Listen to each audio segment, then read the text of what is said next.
President, thank you. Wanted to touch on the world on fire that you mentioned, but let's start, if we could, with your references to Greenland and Panama Canal, so forth. Can you assure the world that as you try to get control of these areas, you are not going to use military or economic coercion? No. And can you tell us a little bit about what your plan is? Are you going to negotiate a new treaty? Are you going to ask the Canadians to hold the vote? What is the strategy? Yeah, I can't assure you, you're talking about Panama and Greenland. No, I can't assure you on either of those two. But I can say this, we need them for economic security. The Panama Canal was built for our military. I'm not going to commit to that now. It might be that you'll have to do something. Look, the Panama Canal is vital to our country. It's being operated by China. China. And we gave the Panama Canal to Panama. We didn't give it to China. And they've abused it. They've abused that gift. It should have never been made, by the way. Giving the Panama Canal is why Jimmy Carter lost the election, in my opinion, more so maybe than the hostages. The hostages were a big deal.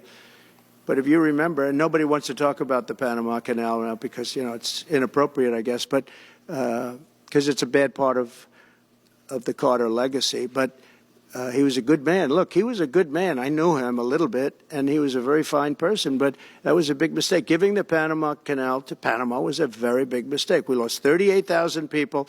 It cost us the equivalent of $1 trillion, maybe more than that. Probably the most expensive. They say it was the most expensive structure, if we call it a structure, which I guess you can, ever built. And giving that away was a horrible thing. And I believe that's why Jimmy Carter lost the election, even more so than the hostages. Those two things. If I could just follow up on Ukraine and Iran, the two negotiations you'll be heading into. On Ukraine, you said just before it's a lot more complicated now. Much more complicated. Do you believe... Because it would have never started. Right, but it has started. Well, not only started, the cities are largely knocked down. So you've got what you've got. At this point, to hold on to leverage in dealing with President Putin, would you make a commitment to the Ukrainians that you will keep supporting them during the negotiations? Well, I wouldn't tell you if that were the case. Would you make a commitment to provide a security guarantee if they do enter into an armistice or a ceasefire along the lines that the French and the Germans? So, you know, a big part of the problem was Russia for many, many years, long before Putin said you could never have NATO involved with Ukraine. Now, they've said that. That's been, like, written in stone. And somewhere along the line, Biden said, no, they should be able to join NATO. Well, then Russia has somebody right on their doorstep, and I could understand their feeling about that. But there were a lot of mistakes made in that negotiation. And when I heard the way that Biden was negotiating, I said, you're going to end up in a war. And it turned out to be a very bad war. And it could escalate. That war could escalate to be much worse than it is right now. They can never join NATO. Well, my view is that it was always understood. In fact, I believe that they had a deal, and then Biden broke it. They had a deal which would have been a satisfactory deal to Ukraine and everybody else, but that Biden said, no, you have to be able to join NATO. And that's always been, and nobody knows more about NATO than I. You know, years ago when I first started this, I didn't know too much about NATO, but I got it right anyway. I said they're taking advantage. I'm the one that got, and the Secretary General was here, as you know, 2 weeks ago, saying that if it weren't for me, NATO wouldn't even exist right now, because I raised from countries that weren't paying their bills.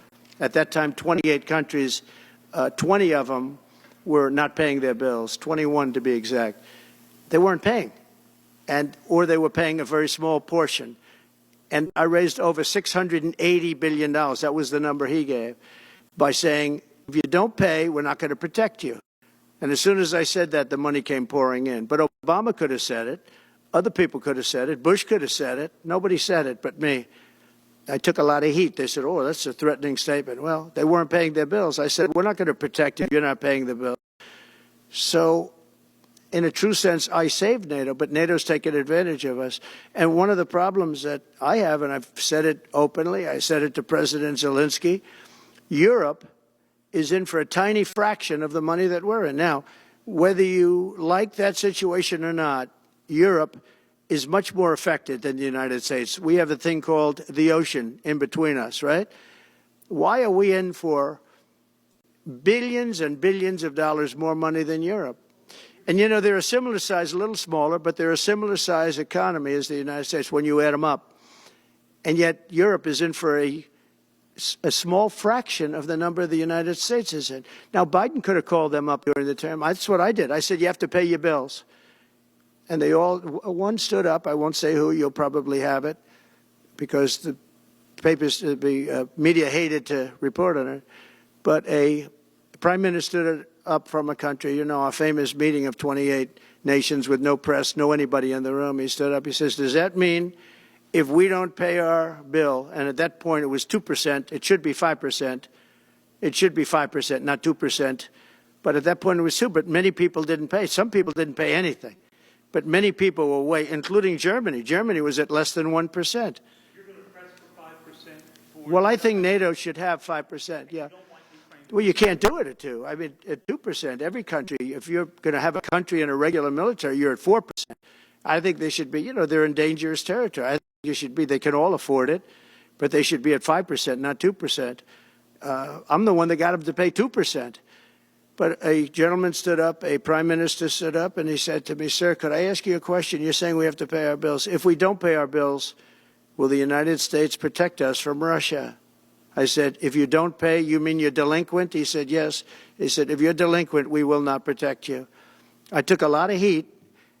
Although it was somewhat closed door, I took a lot of heat from the media. And you know what happened? The money started pouring in. That's why NATO has money. And the Secretary General said it was the most incredible thing he had ever seen in a negotiation. Now, if I would have said, yes, we will, nobody would have paid. If I would have loved to say, yes, we'll protect you even if you don't pay. But that's not the way life works. Mr. President, two questions related to each other. First, you said on your first day of office you're going to pardon January 6th defendants. Are you planning to pardon those who were charged with violent offenses? Well, we're looking at it, and we have other people in there. And as you see, I guess 24 or 28 people came now from the FBI. That came out very quietly. Nobody reported it, but they had people in some form related to the FBI. They had 4 or 5 people that were strongly related to the FBI. We have to find out about that.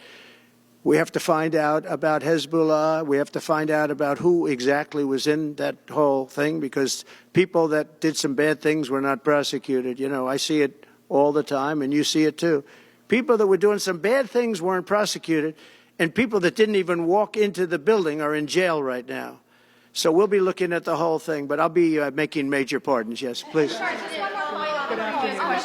Please. On Jack Smith's report. Good afternoon, Mr. President. It's good to see you again. 2 questions about Syria and the ongoing war in Gaza. About Syria, the Pentagon disclosed last month the U.S. has some 2,000 troops in Syria. That's almost double the number initially we were told of 900. Will you keep that troop capacity the same upon taking over? Well, I won't tell you that because that's part of a military strategy. But I will say it was Turkey. Turkey's been after that country in different names and different forms and shapes for 2,000 years. Those people that went in are from Turkey.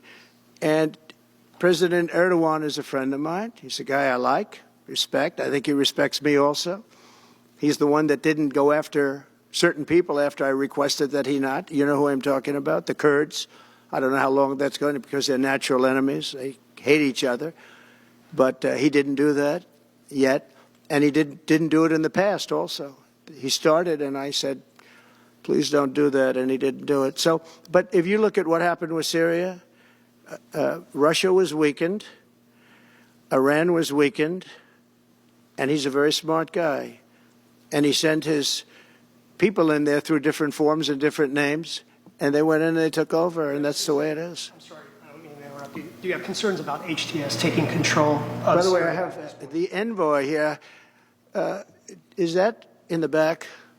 It is. Standing with my son, Eric, is Steve Woodcoff, who's just got back from the Middle East, and he's done a fantastic job. He's a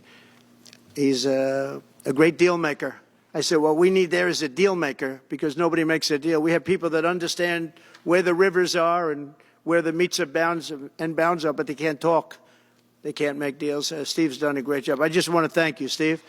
You've been working endlessly for months, and he's working specifically on the hostages, trying to get them back. Well, that was my second question is Hamas... Steve, come up for a second. Maybe you might want to say a couple of words. Sir, I didn't another hostage know Steve was going to be here, actually. Neither did I. He's done a fantastic job, and it's a dangerous job, too, and we appreciate it. He didn't know about this kind of danger and the other deal-making he does. Now he sees a lot of big danger. Come on up, Steve. Mr. President, can I ask you a second part of that? Hamas released Just one another second, hostage please. video. I'm going to give you a little report on the hostages, if I can. Steve? Thank you very much. Thank you, Mr. President. Wow. Well, I think we're making a lot of progress, and I don't want to say too much because I think they're doing a really good job back in Doha. I'm leaving tomorrow back to go to Doha, but I think that we've had some really great progress, and I'm really hopeful that by the inaugural, we'll have some good things to announce on behalf of the President. I actually believe that we're working in tandem in a really good way, but it's the President, his reputation, the things that he has said that are driving this negotiation, and so hopefully it'll all work out and we'll save some lives.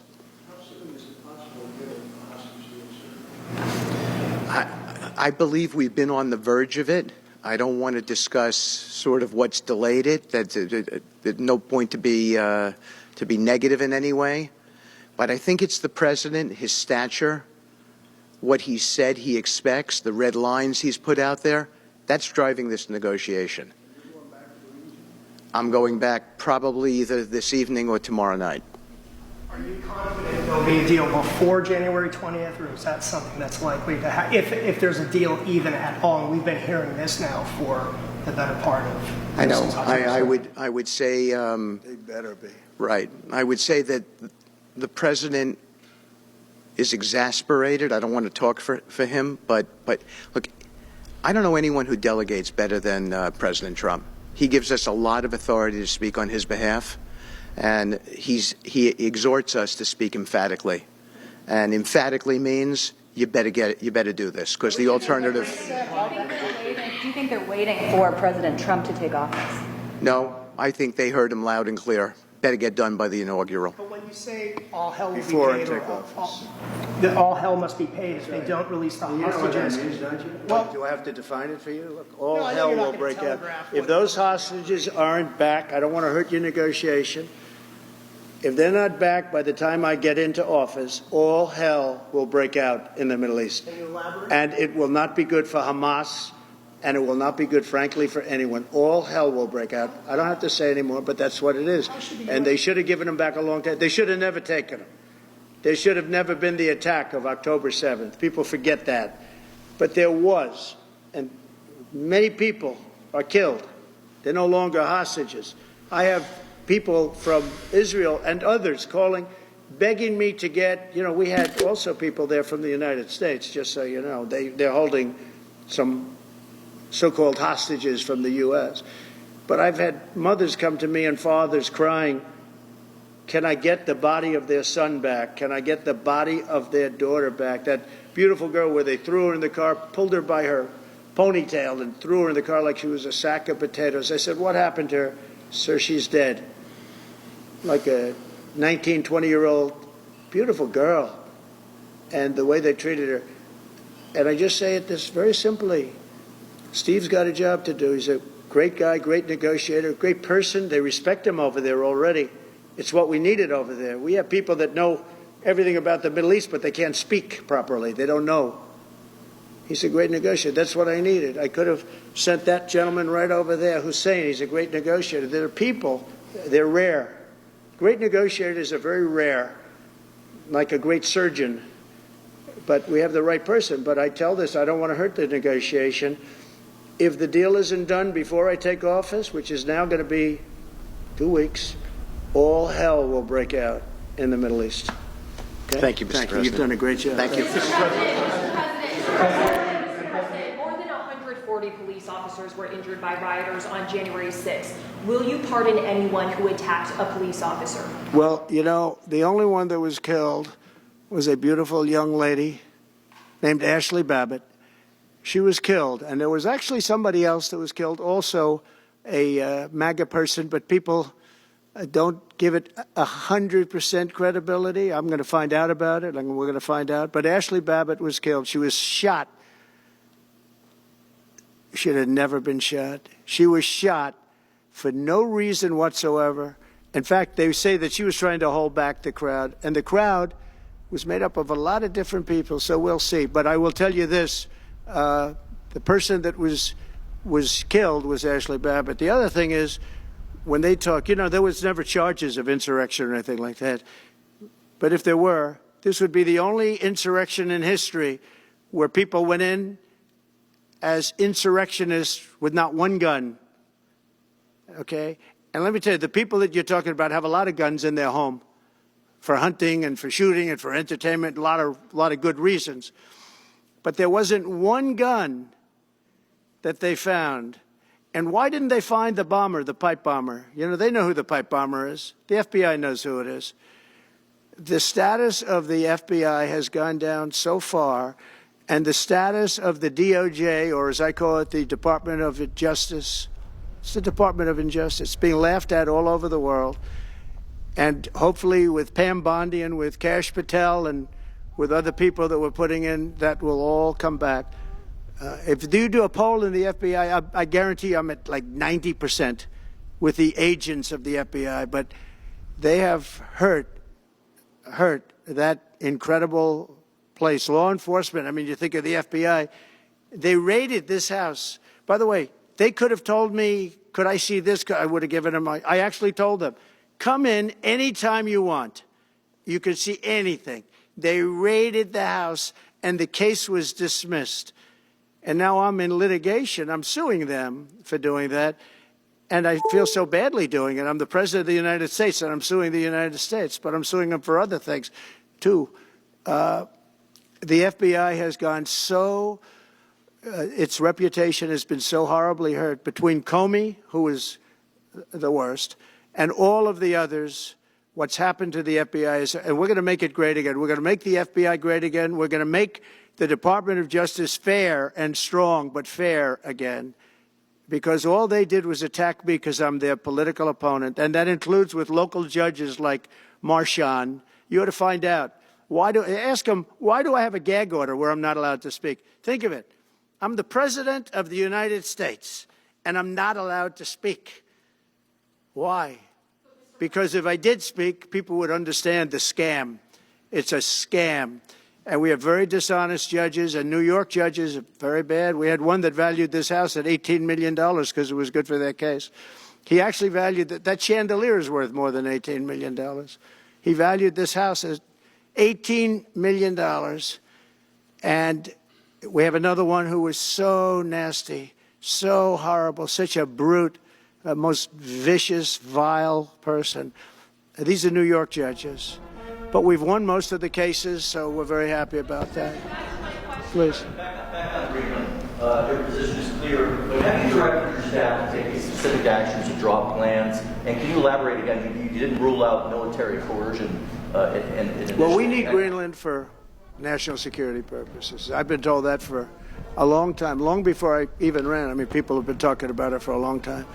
You have approximately 45,000 people there. People really don't even know if Denmark has any legal right to it. But if they do, they should give it up because we need it for national security. That's for the free world. I'm talking about protecting the free world. You look at, you don't even need binoculars. You look outside, you have China ships all over the place. You have Russian ships all over the place. We're not letting that happen. We're not letting it happen. And if Denmark wants to get to a conclusion, but nobody knows if they even have any right, title, or interest. The people are going to probably vote for independence or to come into the United States. But if they did do that, then I would tariff Denmark at a very high level. Have you asked your staff to draw plans for acquisition? I mean, are you active? No, we're not at that stage, but we have people. I haven't even entered office yet. Secondly, sir, Elon Musk has drawn some criticism and a lot of attention for some of his actions and provocative statements about foreign affairs, including in Europe. Your reaction to that, is that appropriate for... You mean where he likes people that tended to be conservative? I don't know the people. I can say Elon's doing a good job, very smart guy. I don't know the people you're talking about. He was, I know he said some negative things about a couple of people that are running for office, but that's not so unusual. Yes, please. I wanted to ask you about Ukraine and Putin. How soon do you anticipate going to meet with Putin to discuss the Ukraine situation? Well, I can't tell you that, but I know that Putin would like to meet. I don't think it's appropriate that I meet until after the 20th, which I hate, because, you know, every day people are being, many young people are being killed, soldiers. You know, the land is very flat, and hundreds of thousands of soldiers from each, many hundreds of thousands from each side are dead, and they're laying in fields all over the place. Nobody to even collect. There's landmines all over. It's a disaster. But it's very flat. It's great. It's farmland, and it's very flat. And the only thing that stops a bullet is the human body. And the human body is stopping a lot of bullets. Within the first 3 to 6 months? I hope to have 6 months. No, I hope long before 6 months. Look, Russia's losing a lot of young people, and so is Ukraine. And it should have never been started. That's a war that should have never happened. I guarantee you, if I were president, that war would have never happened. Who would you like to nominate to replace Michael Barr as vice chair of the board? I'll be announcing somebody. Mr. President,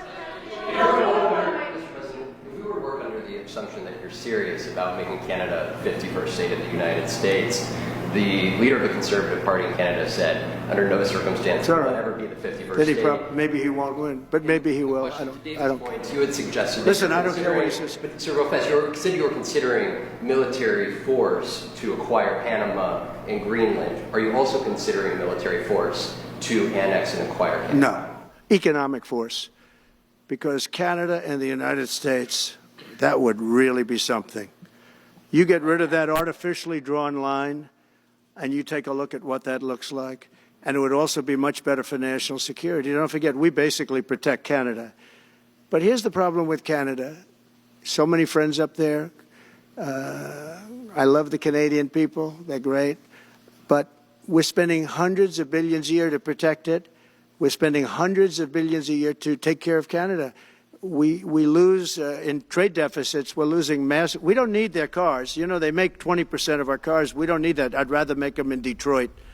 We don't need the cars. We don't need their lumber. We have massive fields of lumber. We don't need their lumber. We have to unrestrict them because stupid people put, you know, restrictions on, but I can do that with an executive order. We don't need anything they have. We don't need their dairy products. We have more than they have. We don't need anything. So why are we losing $200 billion a year and more to protect Canada? And I said that to, as I called him, Governor Trudeau. I said, listen, what would happen if we didn't subsidize you, if we didn't, because we give them a lot of money. We help them. As an example, we're buying icebreakers, and Canada wants to join us in the buying of icebreakers. I said, you know, we don't really want to have a partner in the buying of icebreakers. We don't need a partner. But no right. Nope. No right. Here's what we have. We have a right not to help them with their financial difficulties because we owe $36 trillion too. We're going to start knocking it out pretty fast, but we're going to be able to do it because of energy and other things. But no right. No right. But why are we supporting a country, $200 billion plus a year? Our military is at their disposal. All of these other things, they should be a state. That's why I told Trudeau when he came down, I said, what would happen if we didn't do it? He said Canada would dissolve. Canada wouldn't be able to function if we didn't take their 20% of our car market. You know, they send us hundreds of thousands of cars. They make a lot of money with that. They send us a lot of other things that we don't need. We don't need their cars, and we don't need the other products. We don't need their milk. We got a lot of milk. We got a lot of everything, and we don't need any of it.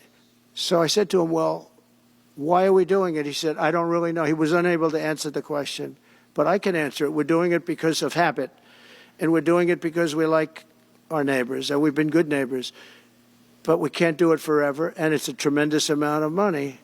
And why should we have a $200 billion deficit and add on to that many, many other things that we give them in terms of subsidy. And I said, that's okay to have if you're a state. But if you're another country, we don't want to have it. We're not going to have it with European Union either. European Union, we have a trade deficit of $350 billion. They don't take our cars. They don't take our farm product. They don't take anything. And so we're not going to have it with them either. Brian, go ahead. Yes. Happy New Year, by the way. Thank you. We have some breaking news. You may not be aware of this, but it looks like Cannon has blocked the DOJ from releasing the Smith's report until further court proceedings. Get your thoughts on that. Wow, that's a big story. Yeah.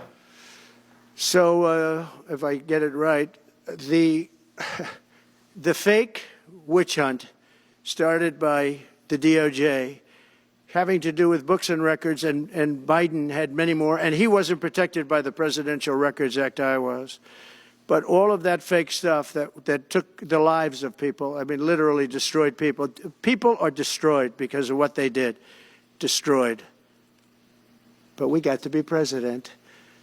But Biden did it for 40 years. He did it when he was a senator. That was illegal. And they ruled it was illegal. How about that? They said, it's illegal, but he's unfit to stand trial. So he can stand and be president of the United States, but the prosecutor found that he's unfit for trial. I was going to use that as a major talking point, but I never got to use it because all of a sudden I had a new candidate who was also sort of unfit to stand trial, right?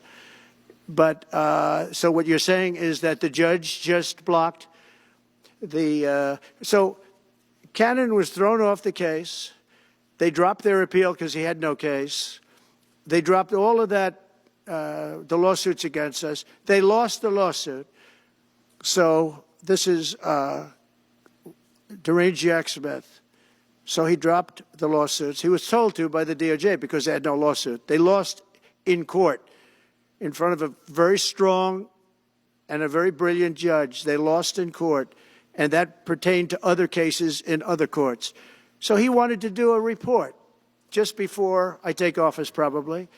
So he'll do like a 500-page report, and it'll be a fake report just like the investigation was a fake investigation. And I said, well, wait a minute. This guy was thrown off in disgrace. In disgrace. He's going back to The Hague or wherever they're going to send him. In disgrace. Because he failed so badly. Because it was a fake case against a political opponent. They thought they were going to use this to beat me. So what you're saying is, I'm just hearing that they're not allowed to issue the report. So if they're not allowed to issue the report, that's the way it should be. Because he was thrown off the case in disgrace. Why should he be allowed to write a fake report? It'll only be a fake report. That's great news. Yeah. Good. And if I can just follow up real quickly, you want to comment, many Americans are angry that we're sending millions of dollars every month to the Taliban. Do you anticipate? It's not even believable. Billions of dollars, not millions, billions. We pay billions of dollars to essentially the Taliban, Afghanistan. And that's given by Biden. That's the same man that took away $50 to $60 trillion worth of value from the United States. Probably our most valuable asset. Took away our most valuable asset. This can't be allowed to happen. We are now a nation of common sense. When he does that, 625 million acres, this can't be allowed to happen. Thank you for the information. Yes, sir. Most other people probably knew about it, but they wouldn't have told me, right? Mr. President, on the campaign trail, you vowed to bring down the prices at grocery stores very fast. Yeah, we won't do it But then fast. you recently told Time Magazine that bringing down prices would be very hard. So what can the American people expect when you get into office? It's always hard to bring down prices when somebody else has screwed something up like they did, but we'll bring them down. We'll get them down. Energy is going to bring down prices. We're going to have a lot of energy, and energy is what brought it up. Energy and their bad spending is what brought it up, and energy is going to bring it down. We're going to have prices down. I think you're going to see some pretty drastic price reductions. As an example, food, bacon, ham, apples, everything has gone through the roof. It's one of the reasons I won. So as you know, I said it, inflation was one of the reasons I won, but I think the biggest reason I won was the fact that they are allowing prisoners to come into our country. They released their prisoners, their murderers. Thousands of murderers are now walking around the streets of our cities and farmland all over. Murders, people that have killed. Many 32% have killed more than one person. They released them from their jails, their prisons, and their mental institutions and insane asylums into our country. I believe that's the reason we got such a large vote. All right, maybe one or two more questions. Yeah, please, go ahead. Go ahead. You go. Sir, can you, President Carter is laying in state today in Washington. You had some harsh words for him about the Panama Canal. Is there any disconnect there? Do you feel a little bit bad about doing that on this day? No, I liked him as a man. I disagreed with his policy. So, hey, he thought giving away the Panama Canal was a good thing. I think it cost him the election. That and the hostages. I actually think that was a bigger factor because that's a deal that just should not have been made. But, again, this was a question that was asked of me. I didn't bring it up. I didn't want to bring up the Panama Canal because of Jimmy Carter's death. But people don't bring it up. But you know, you and other people have asked me about it. No, it's a deal that I was very strongly against. I was a young guy when this took place, but just why would we spend all of that money, lose 38,000 people to malaria, the mosquito? They were dying. It was horrible what was happening. They paid them 4 times more than they would make in the United States, but they knew they were going to go over there and die. And they died in the jungles of malaria. There was nothing we could do to stop it. 38,000, and then we gave it away for $1. Without getting your agenda through Congress, you appeared to open the door in your radio interview yesterday for a 2-bill approach. Is it still your preference for one big, beautiful bill, as you have said? Well, I like one big, beautiful bill, and I always have, I always will. But if 2 is more certain, it does go a little bit quicker because you can do the immigration stuff early. Now, you have to understand, for immigration and for the wall, we won the case on the wall. You know, they tried to sell the wall for 5 cents on the dollar, by the way. And we had, fortunately, a judge that stopped that. But they were already discarding the wall. And 5 cents on the dollar. And you know what they were doing? They were calling us up and saying, we'll sell it back to you at 200 cents. In other words, double what we paid for it. So they were going to buy it from this guy for 5 cents on the dollar. They were making deals. And fortunately, we had a very smart judge that stopped it cold. I think he called for an investigation, too, and he should. But think of it. They were selling the wall that was exactly the wall that the Border Patrol wanted. That was designed by them. Steel, concrete, rebar, exactly as they want. Very, very heavy steel, very powerful steel, hard to cut. Very, very heavy 7,000-pound concrete, which is a very strong concrete. Everything was top of the line. Very expensive. Would be double what we paid for it then, 6 years ago. But let me just tell you, they were selling it for 5 cents on the dollar to people, and those people were calling us, asking us to pay them 200 cents because it's a good deal because we can have it immediately. And you know what immediately is? Just leave it in place. No. The papers haven't written that, though. That deal is like all the other things that these people do. These people either hate our country or they're very stupid. And I don't believe they're stupid because nobody can cheat on elections like they cheat and be stupid. They either hate our country or they're stupid. So remember what I said because nobody wants to report it. They were selling the wall for 5 cents on the dollar and trying to resell it back to us for 200 cents or less, but for 200 cents on the dollar. That's a nice return. They announced that it will stop putting fact checks on posts on its website. And Meta said today it would stop putting fact checks on its website and instead allow community. Well, I watched their news conference, and I thought it was a very good news conference. I think they've come a long way. Meta. Facebook. I think they've come a long way. I watched it. The man was very impressive. I watched it. Actually, I watched it on Fox. I'm not allowed to say that. Say it? Do you think he's directly responding to the threats that you have made to him in the past? Probably. Yeah, probably. The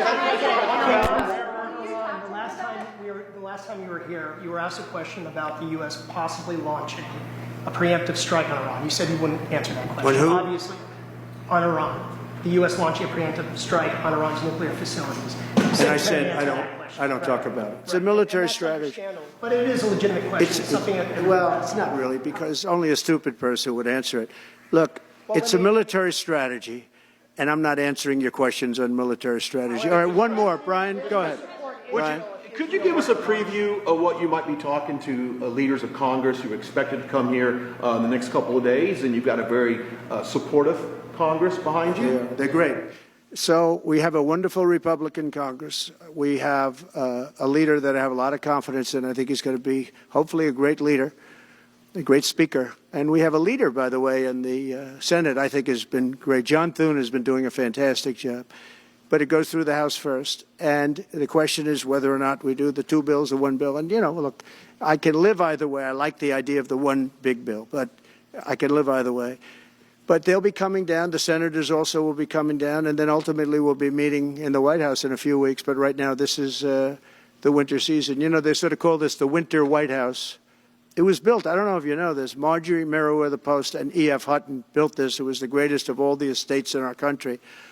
And I saved it, and I got a lot of credit for saving it. Most of these big, great houses have been knocked down in Palm Beach, just about all of them, actually. And they, you know, you'd build 10 mansions on one site, but we saved it. But this was built as the Southern White House, and she gave it to the government. And, by the way, Jimmy Carter gave it back. He said it's too expensive for the United States. So I didn't realize that. Real quick, I was just told. Actually, Jimmy Carter, Nixon was through Watergate. He came down. Nixon came here once. And he thought it was incredible, but he had a thing called Watergate, if anybody remembers that. And so he had other things on his mind, to put it mildly. And Jimmy Carter felt that it was too extravagant for the country. So fortunately for me, he gave it back to the foundation, and I bought it from the foundation. President, on reconciliation, some Republicans saying in trade for a massive bill that you and they share the interest in, they want to see big spending cuts. Do you agree with that? And Well, I'm okay with spending cuts. I like spending cuts. Just, I'm on the record for spending cuts. And the debt ceiling was given to us. It shouldn't have been, but it was put in our lap. And what I want in terms of debt ceiling isn't the ceiling. I just don't want to see a default. That's all I want. I never talked about spending more money necessarily than all I want to see is no default. Because nobody knows what would happen if there was a default. It could be 1929 and it could be nothing. But that was put into our lap.